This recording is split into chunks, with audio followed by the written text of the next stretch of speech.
Nama kelompok milisi Taliban santer dalam sepekan terakhir.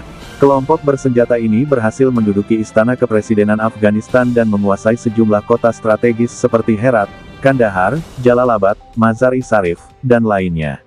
Sejalan dengan kembali meningkatnya serangan Taliban beberapa waktu terakhir, gambaran kekuatan kelompok milisi pimpinan Hibatullah Akhundzada ini pun menjadi sorotan.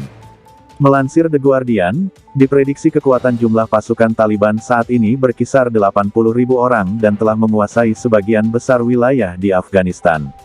Namun jumlah tersebut bisa diprediksi lebih banyak sekitar 200.000 orang jika dihitung dengan pendukung kelompok milisi Taliban. Pesatnya kekuatan militer Taliban disinyalir akibat strategi politik Taliban yang menyerukan seruan anti-kolonialisme untuk menarik dukungan dari masyarakat. Selain itu, masalah korupsi berat di berbagai lini pemerintahan menurunkan kepercayaan warga dari berbagai suku hingga memberikan dukungannya ke milisi Taliban. Salah satu kasus korupsi terjadi di kepolisian dan militer Afghanistan. Mengutip The Washington Post, dari 352.000 pasukan polisi dan militer yang tercatat di Afghanistan, hanya 254.000 yang bisa terkonfirmasi oleh pemerintah sebelumnya. Para pejabat Afghanistan disebut menciptakan sejumlah pasukan hantu untuk mencatut gaji mereka. Pengamat Taliban, Robert Cruz, menilai kasus korupsi membuat laju pasukan Taliban semakin kuat, ditambah aksi kampanye mereka yang kerap menebar kekerasan dan ketakutan. Taliban juga diuntungkan dengan merampas bantuan persenjataan dari pemerintah Amerika Serikat buat militer Afghanistan. Disinyalir Taliban memperkuat persenjataannya dari menyita peralatan militer milik pasukan Afghanistan yang dipasok AS, seperti senjata, amunisi, helikopter, termasuk pesawat tempur.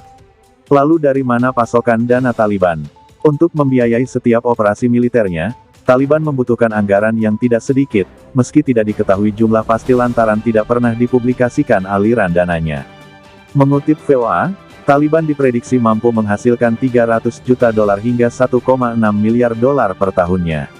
Laporan PBB pada Juni tahun 2021 yang didasarkan pada data intelijen negara anggota menyebut, Taliban mendapatkan pasokan dana dari berbagai aksi kegiatan kriminal seperti memproduksi dan memperdagangkan narkotika, pemerasan, serta penculikan. Dalam laporan disebutkan bahwa Taliban mampu meraup ratusan juta dolar hanya dari perdagangan narkotika.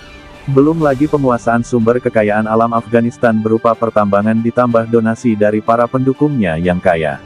Donasi disinyalir datang dari negara-negara tetangga yang mengakui Taliban.